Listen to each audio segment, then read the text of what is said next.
Good morning, Mr. Wright. Good morning, Maggie. So, what do you think's gonna happen today, sir? Yesterday's session didn't go so well and ended on a giant mystery. That's true. And we still haven't solved a single part of it yet. Are you okay, Nick? Huh? Oh, yeah, of course. I saw that little flash of doubt in your eyes. No, that wasn't doubt. That was determination. Why don't I believe you? It's nearly time, Maggie. You'd better get going to the defendant's seat. Roger. Don't let me down, Mr. Wright. I'm counting on you. Hey, pal. Hey, Detective Gumshoe. Quit stressing Maggie out. She doesn't need that. How did you know she was stressed? Who wouldn't be? Who wouldn't be? I was watching through the doorway. Oh. You look like you lost the case already. Show a bit of confidence, will you, pal? Here, maybe this'll help. Huh? Have you taken up aromatherapy too? Not in a million years, pal. Don't tell me that you don't remember this thing. Come to think of it, that doesn't look like one of the aromatherapy bottles. This is the small bottle that turned up in Tribulations' kitchen a couple days ago. It's the thing I have longed for you to return for me for so long. We finally got the analysis results back from the lab. So what is it? Is it a poison? I'm afraid not, pal. It's medication. Medication? Yeah, for ears. Topical use only, apparently. For ears, you mean? Yeah, it's the medication Glenn Elg was using for his ruptured eardrum. What was Glenn Elg's ear medication doing in the kitchen? Wait, what did that say exactly? That said something about fingerprints.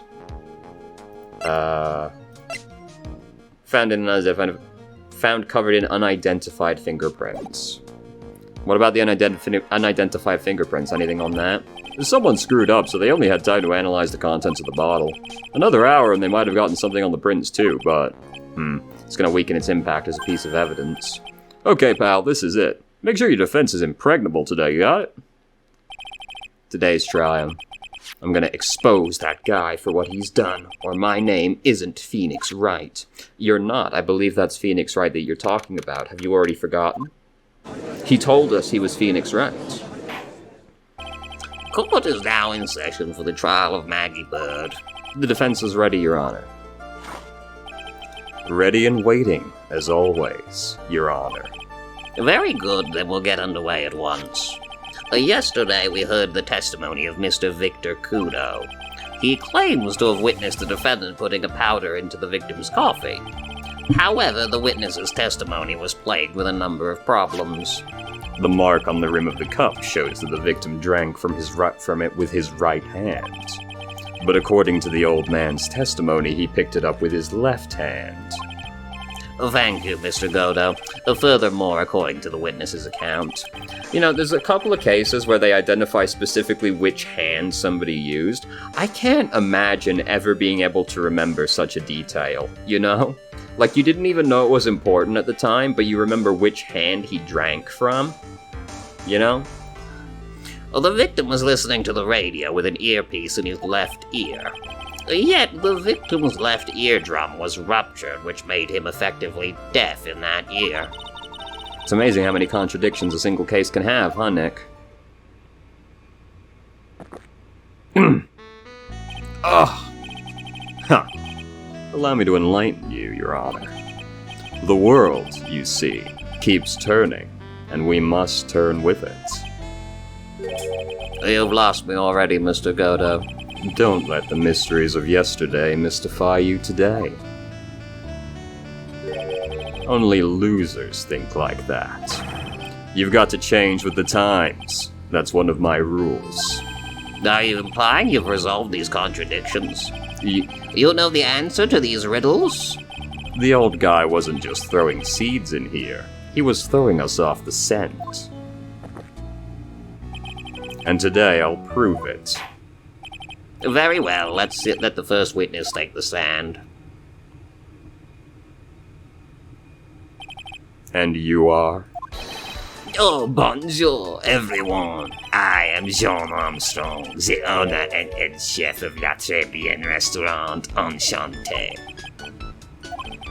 Forgive me for asking, witness, but are you a woman?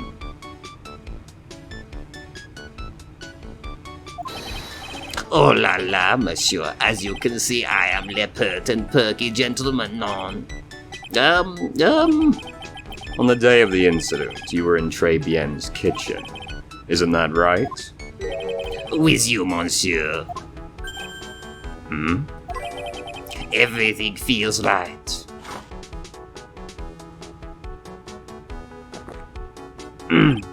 Huh. Wow, he's totally unfazed. Doesn't anything intimidate this guy? Very well, your testimony, please, witness. Please tell the court what happened that day at Tribulations. Oui, volontiers.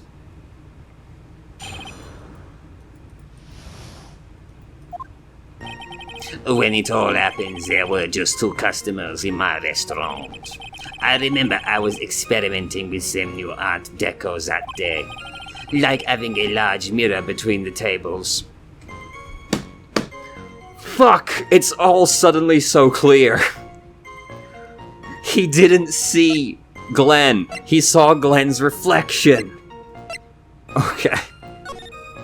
Because if there's a mirror fucking behind him, like, or he sat on the other side of the table, oh my god, it all suddenly becomes so clear how he could mistake which ear it was on.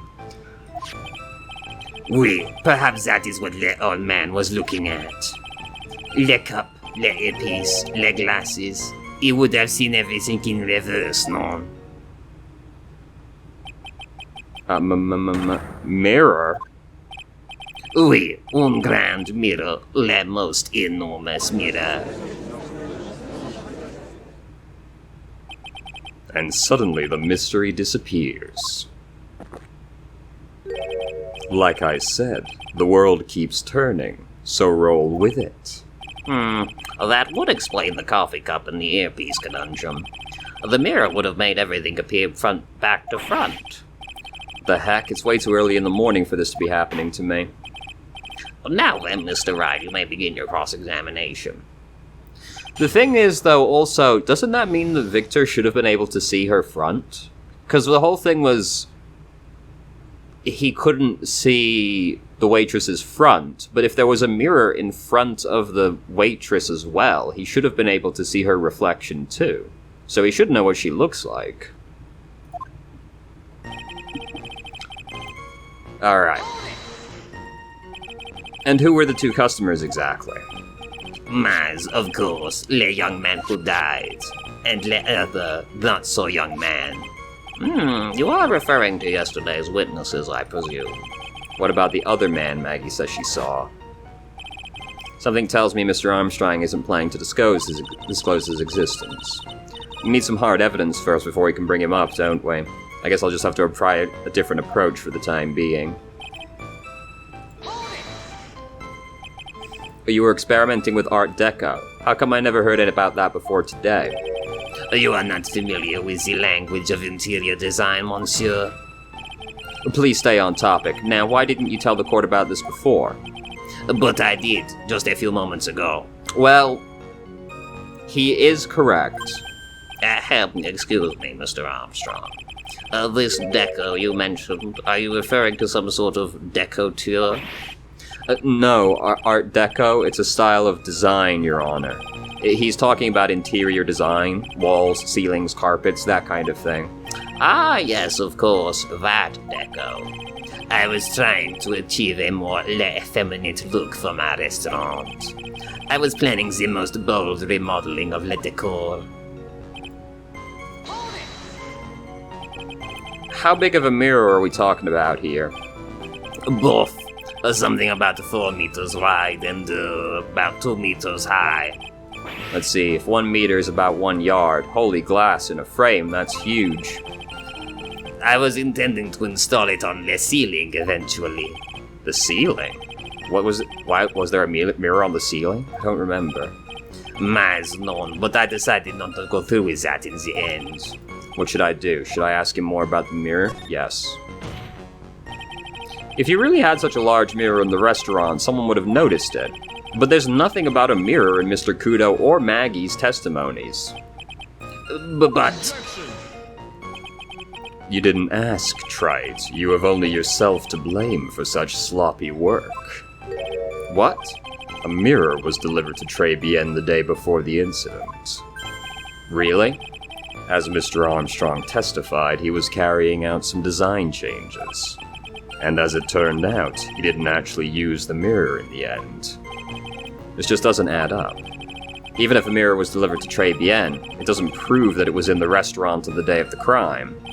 Huh. If you want to doubt someone, try look in the mirror. I'm sure the person looking back at you will be dubious enough. Well, so the witness yesterday had seen the victims reflected in a mirror. And normally I'd expect people to know the difference between a reflection and a real object. Normally? How does normality come into this? That's lame, trite, even for you. Huh? Are you trying to say that if something isn't normal, it isn't possible? Is that it? Where does that leave the porky-headed lawyer and the top-knot chick over there? And the ungodly cool guy with the mask over here? Well, trite? Ah, Not the hair. I do not have a top knot. well, Mr. Godo is correct. A lack of normality is no basis for discounting an argument. To be honest, true. Everything? He would have seen everything in reverse. Oui. Hey Nick, we should take a second and think about what old Seedy said in his testimony. How did he phrase it again? The boy was wearing the earpiece on the same side as the green lens of his specs. No question, you can lock it was his left ear without a doubt. And he used the same hand to pick up the cup, his left hand. If everything he described reflected in a mirror, then everything he saw on the left was actually on the right, huh? And that clears up all the problems in his testimony, or does it? Huh. Okay, what else should be different? Well, he gave us a testimony. Broke the vase at my seat.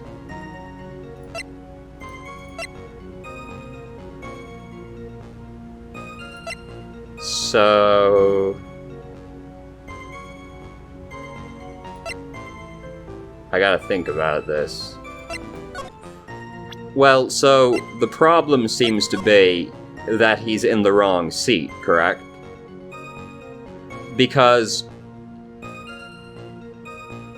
for Kudo to have made a mistake by looking in the mirror, he needs to have not been able to see the actual Glenn. Because otherwise he'd know he was looking at Glenn reflected in a mirror, because he'd see two Glens. Which means Glenn had to be sat in a position where Kudo wouldn't actually be able to see him, normally. Which shouldn't be this seat, correct? Because it should be the seat behind the partition. You catch my drift? Because Glenn seems to be sat there in the photo we have, but Kudo couldn't have made that mistake. He would need to be over here, and then seeing the reflection in this wall. So it seems like Glenn has changed seats somehow.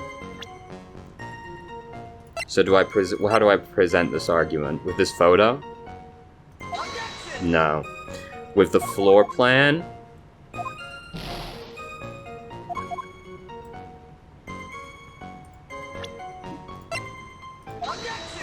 No. Okay, that's not it. That made so much sense to me. Oh, having a large mirror between the tables. This seems to be a problem. Because Kudo wouldn't be able to see the mirror if it's between the tables. Right? Because again, Kudo needs to have been in a position where he couldn't see both Glens simultaneously. Which means he can't have been sat at the table opposite Glenn, because he'd be able to see both Glens. Which means he has to have been sat back here, but then he wouldn't be able to see a mirror that was between the tables. Because that would mean the mirror was on this side.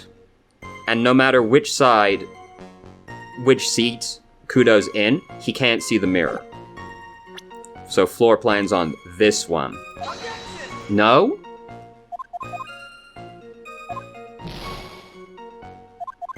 This makes so much sense to me. I don't understand. Is it because he said glasses here? Glenn doesn't actually have glasses.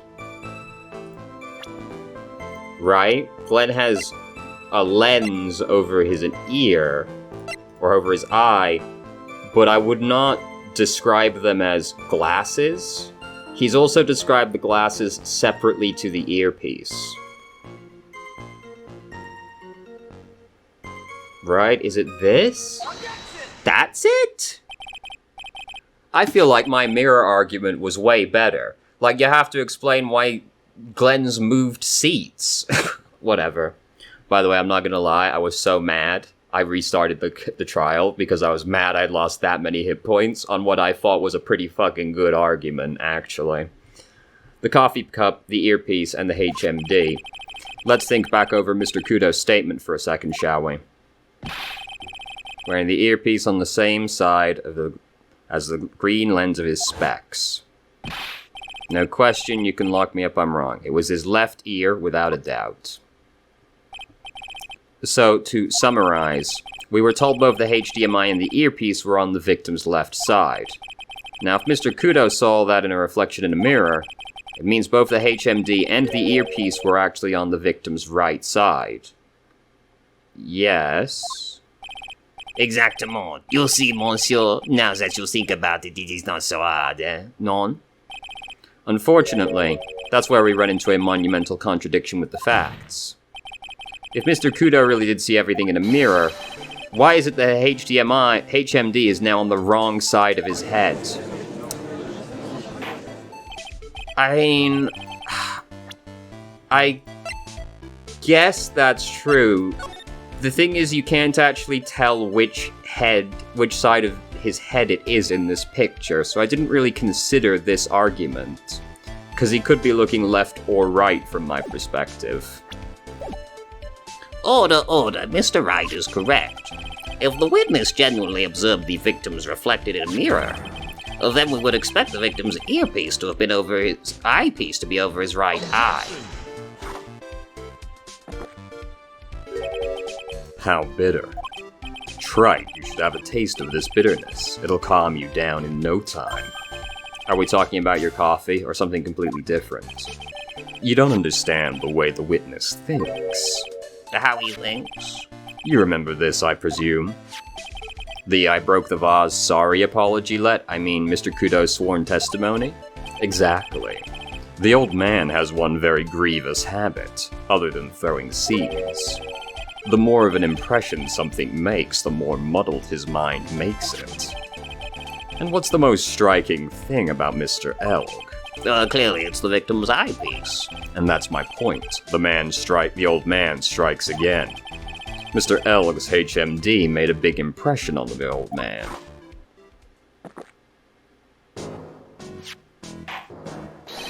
I saw the earpiece and those newfangled spectacles he was wearing. Oh yes, they were both on his left ear. Do you hear? His left ear. Ha. Well, Trite. Ugh. That's the worst but best impression of Kudo ever.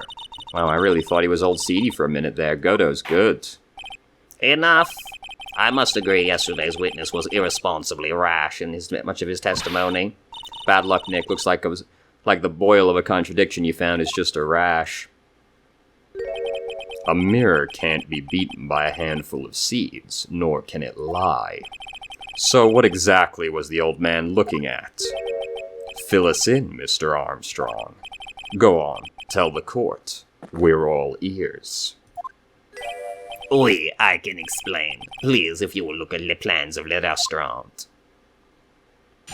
Is this where I'll actually get to make my argument?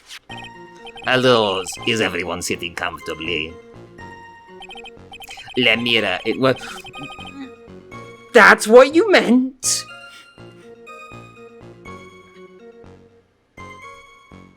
Okay. It was in the middle of the restaurant, dividing the two halves. There was only one seat from which you could have seen an image of the victim. That was the seat at the table next to the victims. That was where the old man was sitting. After the terrible incident occurred, I moved the mirror so it was not in the way. Okay, why'd you do that, first off? But secondarily, no. That this vase isn't broken, so he couldn't have been sat there. Because if you'd be able to see the broken vase, so obviously this isn't true. But naturally, I did not touch anything else. I see no problems with the explanation we just heard. From the table next to the victims, Mr. Kudo could have seen the victim in the mirror. What a naughty little coquette I am, confusing all the men like this. Don't worry about it. We can keep up, except for the guy breaking out in a cold sweat over there again. Yeah, I hate that guy. You said you didn't touch anything else apart from the mirror. Are you quite sure about that? Volunteers, of course. Very well, Mr. Wright, your cross-examination. So which one do I present the photo on?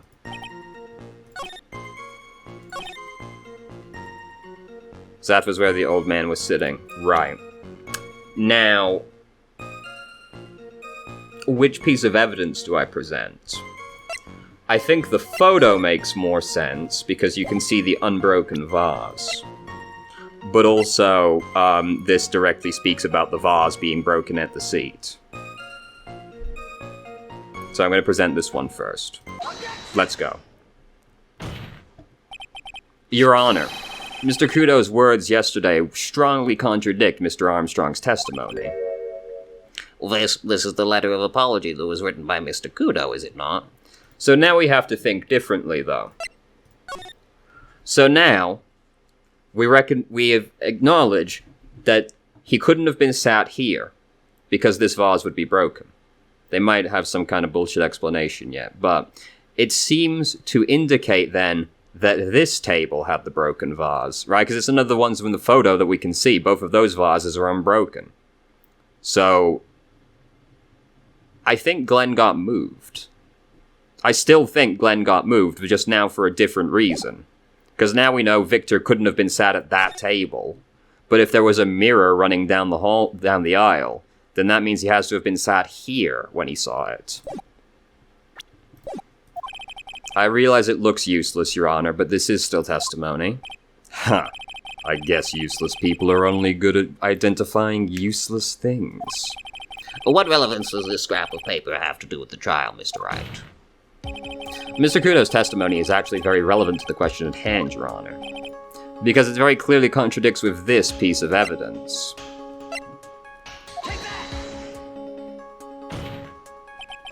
This piece of evidence contradicts with the testimony we have heard, Your Honor. The crime photo? Yes, this photo clearly shows something that theoretically should not exist. What on earth do you mean by that, Mr. Wright? Should not exist? Sounds like you're describing yourself, Trite. And now then, if the defense would please clarify its statement. A legendary 3 pieces of evidence explanation. There's only one thing that was clearly demonstrated by yesterday's testimony. Mr. Kudo broke the vase that was on the table he was sitting. And yet, as the court can see, there's an unbroken vase on the table next to the victim. Why? Because Mr. Kudo was not, in fact, sitting at the table next to the victim at all. Don't be an idiot, Trite. That's impossible. That seat's the only one Kudo could have seen the victim's reflection from. Exactly. There's only one conclusion we can draw from this contradiction. There was no mirror in Très Bien that day. Your testimony, Mr. Armstrong, is an elaborate lie. Mon Dieu. Don't try to confuse the court, Trite. Obviously the witness cleaned up the vase, while the police were taking their time getting to the crime scene. Unfortunately, Mr. Godo, that doesn't quite work for me. Mr. Armstrong already testified to the contrary, in his own words. I did not touch anything else except the mirror. Ugh. Ugh. Well, witness, what do you have to say for yourself? I was right. There was no mirror in the restaurant that day. I don't know, I'm prepared to believe such a ridiculous thing. I think I'm more willing to believe he was in a different seat, to be honest.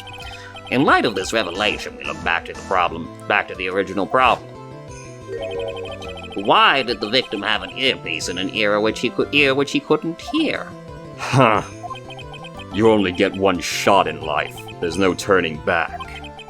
If you want to claim that the mirror wasn't there, Wright, then this problem is all yours. How do you explain what the old man saw? If I can answer this, then it'll be that much closer to the truth. I can feel it. Are you gonna be okay? Can you really solve this contradiction, Nick? There's more than just this one contradiction, Maya. What do you mean? Remember what Maggie told us. There was another man at the victim's table. And there was a sample CD on the victim's table. It all flies in the face of Mr. Kudo's testimony. And I think I know the reason why nothing in this case is adding up. Well, Mr. Wright, let's hear your answer. Yes, Your Honor. The reason behind all the contradictions in Mr. Kudo's testimony is simple. The victim was a phony. Well, that's the only option that even makes any sense at all to say. So it must be that one. But that seems to raise a lot more problems. The other two are transparently not the correct choice. This case is riddled with contradictions, yet there's one very simple answer that clears them all up. And what is that?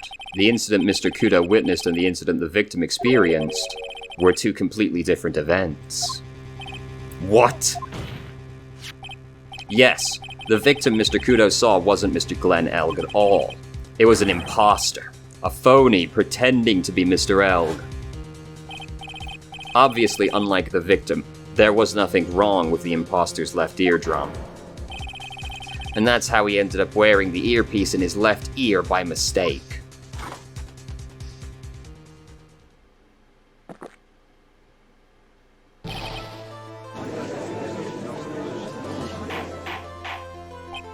Order in the court. Settle down or I'll clear the courtroom. Quiet, Gramps. Why don't you clear out of here, huh? What did you say? Trite. Are you saying what Mr. Kudo saw was a setup? Yes. Someone pretended to be Glenn Elg and acted out the whole coffee poisoning. All for the express purpose of creating a witness out of the one Mr. Victor Kudo. Get real, Trite. Why would anyone want to do that? Isn't it obvious? The thing Mr. Kudo was most insistent about in his testimony was... The serving girl brought him a Javachino, but she put something in it. That's the serving girl right there in the defendant's chair. I remember her well. It's so hard to believe, but... There was one and only one reason to show Mr. Kudo this fake poisoning. To show Maggie Bird in the act of poisoning the coffee. Are you insinuating that the waitress in the old man's story was a fake as well? It's true there were no other customers in the restaurant at the time, but... It's also true the chef was there. He would have noticed what was happening. Well, that's right. Well, witness, if your restaurant really was the scene of such theatrics, you would have known about it, correct? Oh la la, this is most difficult for me. No, it's quite simple. All you have to do is testify. You are under oath, after all. Was there, in fact, a phony at Très Bien that day? The defense demands Mr. Armstrong tell the whole truth about what happened. The defense's request for additional testimony is accepted. You will accurately explain in detail the events in the restaurant that day. Oh, oui.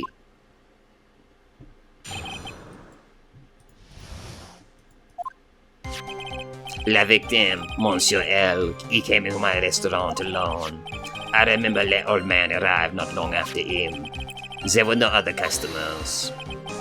When he got word he had won the lottery, Mon-El became very excited. It was approximately 5 minutes later that the poisoning incident occurred. None, there was no time for the phony to do the acting. Just so we're clear, there was no mirror in the restaurant after all. Je vous demande, pardon. Forgive me, Your Honor. I lied because I wanted this mess to be cleared up quickly. What you've just done is commit perjury, Mr. Armstrong. Crazy that we wouldn't immediately kick him out of the courtroom and not listen to a word he said, but I will decide how to punish you later. Oui. For now, we'll hear your cross-examination, Mr. Wright. He took that perjury charge a bit too well, but I'm guessing he'll be in more serious trouble after this cross-examination. So, this is gonna be like a time issue. 'Cause 5 minutes after the poisoning, or after the reading, we learned exactly what time the reading was made at, so this is likely to be the problem. And what were you doing at that point? Without any customers, you must have had time to kill. I am a multi-talented woman, monsieur. Sorry, what do you mean? There is a renowned chef, Jean Armstrong, and the tragic poet, Clarence Armstrong. Clarence? Oui, I was writing a poem, an angry tale of a chef in $500,000 of debt, cooking for a man who won $500,000 on the lottery. It is called Pourquoi. It means why. Perhaps I could recite it for the court. Please don't. Okay. You mean you contacted the police as soon as the incident occurred? Whoops. I asked the old man to call from the payphone. By your own argument, Trite. The purpose of this phony's victim's performance was so the old man would see it. In other words, once the incident occurred, this opportunity would completely disappear. Indeed. Bien, it seems the shadow of doubt has been lifted, non c'est pas.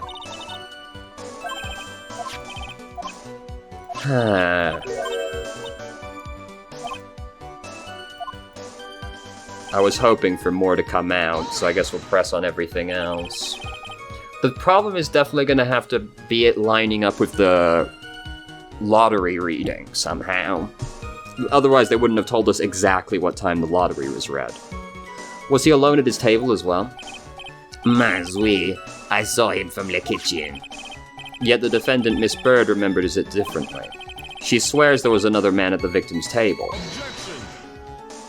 Ha! Unfortunately for you, Trite.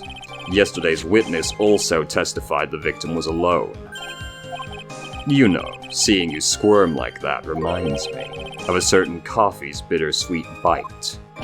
What kind of coffee has he been drinking? It's not coffee, it's love. It's love that's bittersweet. Are you okay? Do you want to talk about something? Hearing Maya say that makes her seem wiser. No, it doesn't. Shut the fuck up.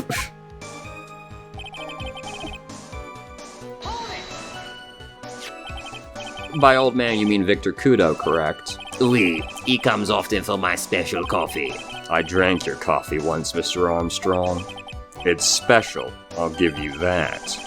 It's worth a sip just for the experience. Oh, you make me so happy, monsieur. You are most welcome anytime. I said it was worth one sip, and nothing more. So old man Kudo arrived at the restaurant around the same time as the victim. Maybe I should ask about his arrival in more detail. What time was it? Out of curiosity, about what time was it when Mr. Kudo arrived? Oh no, I cannot remember, monsieur. I believe we were told by a witness yesterday. Time was reported at 2:25 p.m. Does that perhaps jog your memory? The incident happened about 20 minutes after he arrived. So the victim must have arrived between 2 p.m. and 2:10 p.m., no? Alright, we got him. Thank you for your help in jogging my memory, monsieur. I can't just sit here all the time and do nothing, can I? Add it in there. Fucking get me in there, brother. Alright. Where's that flyer? Bam. Too easy. I'm afraid I finally got you, Mr. Armstrong. Quoi? What do you mean? At the time in question, the victim was listening to the radio with his earpiece. The show he was listening to was Millionaire Radio. Each week, they announced the winning numbers of the $500,000 lottery ticket. Oui, that must be la show Mon Elk was listening to. I can't see any problem with this testimony, Mr. Wright. I wonder. You say the victim arrived at your restaurant after 2 p.m., correct? Oui, I am sure of it. I remember it perfectly now. I know it was that time because I had just finished serving la lunch menu. Get to the point, trite, if you have one.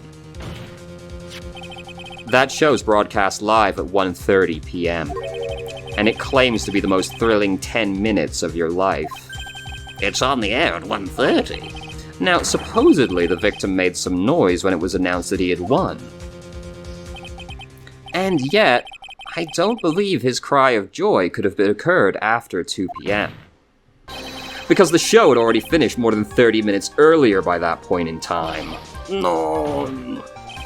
This victim we've been told about has done nothing but the impossible. Listening to the radio with a ruptured eardrum, catching a show that was already over. There's only one conclusion you can draw from these facts. This victim was an imposter acting out the poisoning 30 minutes after the real murder. Yes, there were 2 Glen Elgs in Tribulations that day.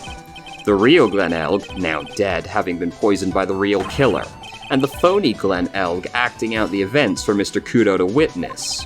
It certainly seems that way. I mean, if that wasn't the case, how could you explain the time discrepancy? Quite a performance, Trite. You were almost on a roll. But sadly, you lack the rock-hard foundation of rhythm to build your song. What is this, Music Theory 101? Let's recap. According to your imaginative theory, it's now just after 2 p.m. The phony Elg is performing a play for the benefit of Mr. Kudo. How do you explain, then, where the real Glen Elg is? I don't believe I have to spell this out for the court, however, at that time the real Glen Elg was already dead. Well, that's certainly the obvious conclusion. Thank you, Trite. That's exactly what I was hoping you would say. What? Now, I presume you can prove this theory of yours. Can you explain where the missing corpse went to? The missing corpse? According to the old man's testimony, there was only one other customer there. If that customer was the phony Glen Elg, then where did the killer hide the body of the real victim? In the kitchen. This is the easiest answer possible. The prosecution has a valid point, Mr. Wright. If your theory is to stand up to examination by the court, you must provide us with the proof by answering the prosecution's question. Where did the killer hide the body? Yes, Your Honor. No conjecture, Trite. Let's hear some facts for once. Show the court a piece of evidence that proves where the body was hidden. Evidence? What's with the intense pressure in here all of a sudden? It's gotta be the ear medication. I thought I had it with that contradiction. But he's turned it all around and backed me into a court. Well, Mr. Wright, the court will now hear the defense's theory and evidence. First, where was the body? Inside Tribulations. It would have been too dangerous to take the body outside. Obviously, the body must have been hidden somewhere inside Tribulations. Interesting. But where would a body have been hidden inside a restaurant? Perhaps you would care to show the court on these plans. Yes, Your Honor. The exact location where the body was concealed is the kitchen. The body was hidden here. I see. Nice supposition. But the real question is, can you back it up? Where's the evidence that proves the body was hidden in that location? This. Mr. Armstrong, do you recognize this bottle? No. I have never seen that ugly bottle before in my life. I only use the very best bottles, monsieur. The highest quality only for me. Where was that bottle found, Mr. Wright? Interestingly enough, Your Honor, it was found in the kitchen of Tribulations. Quoi? But I only have used these bottles for my aromatherapy oils. But this bottle doesn't contain aromatherapy oil, Mr. Armstrong. No, it contains medication. What kind of medication? I'm sure everyone remembers, don't they? Mr. Elg visited ortholaryngeological clinic and was given medication that day. You can't be serious. The defense had the contents of the bottle analyzed, and I have the lab results here. The contents of the bottle match the prescription that was given to Mr. Elg. Ugh. Glenn Elg's murderer hid the body in the restaurant kitchen, at which time this bottle fell out of the victim's pocket. Mr. Armstrong, when the incident occurred, didn't you say you were in the kitchen? Mon Dieu. Yes, you know what I'm about to say. It was you who hid the victim's body. You did a fine job pretending to defend my client, Maggie Bird. However, you were setting her up to take the fall behind the poor girl's back. No. Order!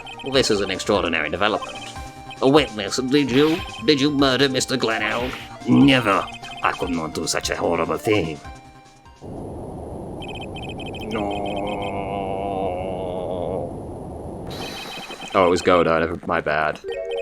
Mr. Godo? The bitterness. Every time I get lied to, I always down a mug of coffee. That's one of my rules. Do you have the slightest idea how many cups you've had by now? Then I'd like to do the same to the person who lied to me. I'd like to take them down with my empty cup. Listen up, chef. How about a brand new flavor in your ear, my H-deficient friend? Je m'en demande pardon, please, you must hear me out. It is a trap. Listen to me. Por favor. Yo hablo español. Mr. Armstrong and por favor is Spanish. I'm only going to ask you once. Did you do it? No, absolutely no. Let's hear it. You've got one shot, right, Gramps? Witness, the court will permit you to the chance to make one final statement. If you lie under oath again, Mr. Godo's coffee mug awaits you. As does my gavel. Yes, we'll kill you right here. Oui, it is clear. Why do they always say in the movies, I got a bad feeling about this? Very well. Begin your final testimony, Mr. Armstrong. Oh, we will kill you. I'm not joking. It is true. I hid the body in kitchen. A man forced me to do it. I had no choice. I had to go along with him because there was a reason why I could not refuse. But I did not kill him. I swear it. You must believe me. I mean, I do, yes. It was obviously Tigray that killed him. You were forced? By who? I cannot say, or I will be erased. Well, let's try a different question. When Mr. Elg died, was he really the only person at his table? There was another man. I knew it. Maggie was telling the truth. You may cross-examine the witness now. There's just one more thing I need to do. I gotta break this guy and get him to tell us the name of the real killer. I mean, I believe all of that, so we probably just have to press on everything. Did you carry the body by yourself? Oui, I carried him, and I carried Maggie too. Maggie too? When she saw the victim collapse, she fainted. I could not leave her there. But why did you hide the bodies?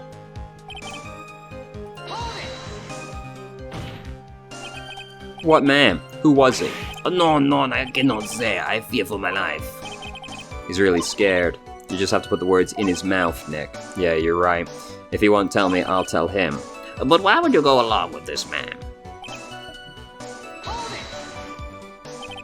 And what was the reason would that be, Mr. Armstrong? You know, monsieur. Yes. Surely you cannot expect a young maiden to talk about such an embarrassment. A maiden? You're a bit old to get away with that. And a bit too Hey, I can't finish the cross-examination without establishing his reason, so I'll just have to prove it with evidence. What, you want me to slam his debt right there? Like, tender lender? Yeah. Okay. That one was kind of throwing me off because it's like, usually you're trying to disprove something, not like agree in a weird way. You have a $500,000 debt, don't you? $500,000? Is this true, Mr. Armstrong? Oui, je suis désolé. I was weak and I borrowed the money. This is Mr. Armstrong's Achilles heel. And that's why you couldn't refuse anything asked of you by this man.